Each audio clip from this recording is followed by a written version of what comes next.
Di episode sebelumnya, Raja Hutan, Harimau, justru harus puas di posisi ketiga, karena dia memilih menahan diri. Tapi yang satu ini, jauh lebih tidak masuk akal. Dari semua sio, cuma naga yang bisa menguasai langit, laut, dan hujan kekuatannya tak terbatas. Dari segi identitas, kemampuan, dan kedudukan, naga jelas adalah makhluk dewa, sementara yang lain hanyalah hewan. Tapi kenapa naga hanya peringkat kelima? Bahkan tidak bisa mengalahkan harimau? Apakah Kaisar Langit sengaja menekannya? Atau naga sendiri melakukan kesalahan fatal? Hari ini, kita akan mengungkap kebenaran yang paling disalahpahami tentang 12 sio. Naga berada di peringkat kelima bukan karena kalah, melainkan bentuk kehormatan paling tinggi. Pada hari perlombaan di langit, semua hewan berlari di jembatan. Hanya naga yang langsung terbang. Sekali tubuh naga bergerak, langit dan awan berubah, sungai bergolak, gunung pun tunduk. Kalau naga benar-benar ingin jadi nomor satu, dalam 1 detik, ia sudah sampai di gerbang langit. Tikus, kerbau, bahkan harimau. Bahkan bayangannya pun tak akan mampu mengejar. Yang aneh adalah, saat naga sudah terbang setengah jalan, tiba-tiba ia berbalik arah dan terbang kembali. Padahal kemenangan sudah di depan mata, tapi ia malah memilih mundur. Semua orang menganggapnya bodoh, tapi hanya Kaisar Langit yang mengangguk pelan. Inilah naga sejati. Yang diuji hewan lain adalah kecepatan. Tapi bagi naga, Kaisar Langit mengujinya dengan satu hal, belas kasih.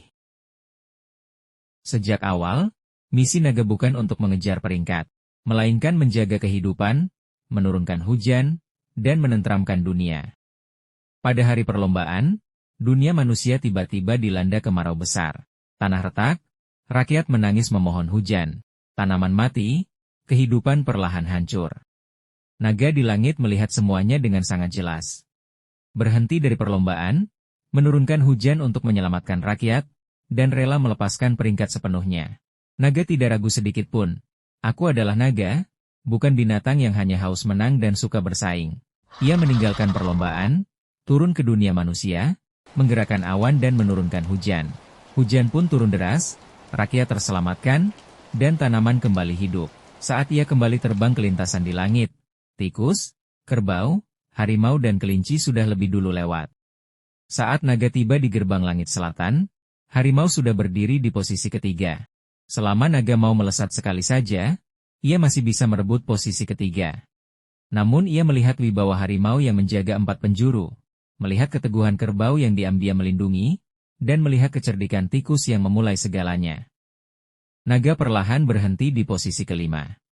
Bukan tidak bisa bersaing, tapi ia tidak tertarik, tidak perlu, dan tidak butuh untuk bersaing. Kaisar Langit berkata di hadapan semua. Tikus, melambangkan kehidupan, peringkat pertama. Kerbau, melambangkan fondasi, peringkat kedua. Harimau, melambangkan kewibawaan, peringkat ketiga. Naga, melambangkan seluruh makhluk hidup, peringkat keempat.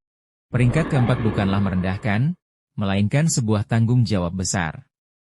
Naga tidak perlu membuktikan dirinya lewat peringkat, kemuliaannya sudah tertanam dalam darahnya. Konon, naga sebenarnya adalah dewa besar dari langit, yang sama sekali tidak tertarik ikut dalam perlombaan dunia fana. Kaisar Langit sendiri yang mengundangnya, dunia manusia membutuhkanmu untuk melindungi. Datanglah dan duduki posisi di zodiak. Naga turun ke dunia bukan untuk mengejar peringkat, melainkan untuk melindungi satu wilayah. Meskipun naga memiliki kekuatan luar biasa, ia tidak pernah menindas makhluk lain. Ia membantu ikan menyeberangi air, membantu burung terbang di langit, dan membantu rakyat mengolah ladang. Kekuatan sejati tak pernah dipamerkan, ia hadir dalam diam, lewat pengorbanan. Kemuliaan sejati bukan soal peringkat, tapi tentang tanggung jawab. Bukan posisi yang menentukan, tapi kemampuan untuk memikul, menolong, dan bertanggung jawab. Saat hati memikirkan semua makhluk, tanpa bersaing pun sudah menang. Naga tidak mengejar posisi pertama, namun tetap dihormati dan dikagumi oleh semua. Jika kamu mengutamakan orang lain, dunia akan menghormatimu. Jika kamu egois, sekuat apapun kamu tetap tidak ada gunanya. Naga melalui peringkat keempat mengajarkan kita, sebesar apapun kekuatan, tidak lebih penting dari kepedulian pada sesama.